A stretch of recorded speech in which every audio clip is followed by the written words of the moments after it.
Mesdames, Messieurs, bonjour. C'est officiel. La date retenue pour l'exercice de renouvellement des conseils communaux et municipaux au Bénin est désormais connue. Et c'est le 17 mai prochain. Une décision du gouvernement relayée par la presse ce matin. Convocation du corps électoral nous apprend le matinal. Les communales et municipales pour le 17 mai 2020. Renouvellement des conseils communaux et municipaux ajoute la cloche à sa 221. Talon convoque le corps électoral pour le 17 mai 2020. Élections communales et municipales 2020 ajoute le challenge Bénin intelligent et la boussole des Béninois appelés aux urnes le 17 mai prochain.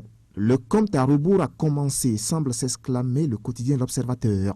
Et dans la procédure des formalités à remplir pour participer à cette compétition électorale, Bénin intelligent nous informe que l'obtention du quitus fiscal est allégée. Les ministres concernés sont instruits à faciliter la tâche aux candidats, précise le matinal qui parle de mesures de souplesse par rapport au quitus fiscal. Conclusion du quotidien Fraternité, le corps électoral est désormais fixé par rapport aux élections communales et municipales de 2020. Et le canard de Ménotin de voir déjà une pression sur le Conseil d'orientation et de supervision de la liste électorale permanente informatisée, l'EPI. Le quotidien La Cloche nous révèle le pôle de l'ambiance au sein des formations politiques et nous renseigne que c'est le branle-bas dans les états-majors. Et parmi ces formations politiques, il y en a qui pleurent le départ ou la démission de leurs membres. Le cas de l'Union démocratique pour un Bénin nouveau, dont l'organisateur général Guy Wonkou a déposé le tablier cette semaine. Et après cette démission, c'est la panique au sein du parti de Claudine Prudencio, nous apprend l'Observateur ce matin. Une panique qui, en croit le journal, se manifeste par une vaste campagne de désinformation suite au départ de cet enseignant-chercheur qui serait parti pour convenance personnelle. Seulement, précise le canard, rien n'est encore annoncé quant à sa prochaine destination. L'autre sujet majeur qui occupe les colonnes des journaux ce matin, c'est le rapport de Transparency International sur l'indice de perception de la corruption dans le monde. Un rapport qui tient compte des efforts des gouvernements des pays respectifs. Et ce rapport, selon les publications, loge le Bénin dans le cercle des pays désignés comme les bons élèves en matière de lutte contre la corruption. Le Bénin est classé dans le top 10 des meilleurs pays africains, renseigne le quotidien La Cloche.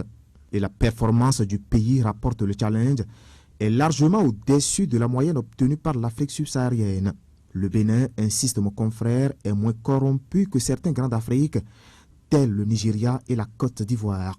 Commentaire du journal, c'est un bonus continental qui vient valider les efforts de Patrice Talon en matière de transparence dans la gestion des affaires publiques.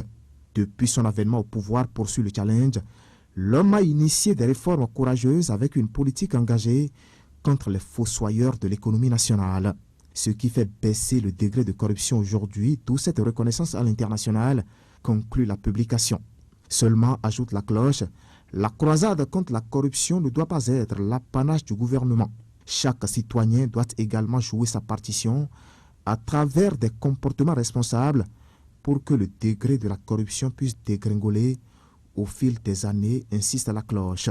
Dans la suite, il est question des mesures sociales et La Cloche nous informe que le gouvernement enclenche avec des mesures de dédommagement pour l'indemnisation des personnes affectées par divers projets inclus dans le PAG. Les projets, explique le journal, ont conduit le déplacement des personnes se trouvant dans l'emprise des infrastructures à réaliser.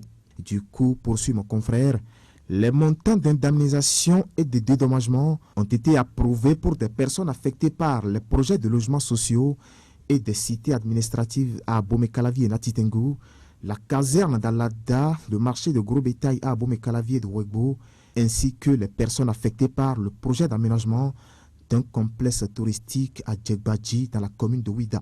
Toujours dans cette même veine, les publications renseignent ce matin que les bénéficiaires des allocations de bourses d'études et de stages vont désormais servir l'État après leur formation. Il s'agit, selon Fraternité, d'un contrat d'engagement citoyen voulu par le gouvernement et instauré pour les boursiers. Une partie de la presse est revenue ce matin sur l'installation du Conseil national de l'éducation pour commenter l'événement. Pour le quotidien Soleil Levant, Talon enclenche la renaissance de l'école béninoise. Le matinal lui a donné la parole aux acteurs du système éducatif béninois qui saluent cette rénovation du régime de la rupture. Dans les pêle-mêle, Matin Libre et Bénin Intelligent rapportent une prouesse de la douane béninoise qui vient de faire encore une grosse prise dans sa lutte contre les stupéfiants. À en croire mes confrères, les disciples de Saint Matthieu ont mis la main sur une importante quantité de chanvre indien. Au total, 37 kg de ce stupéfiant a été saisis par le service d'intervention rapide des départements du Borgo et de la Liborie, précisent ces deux publications.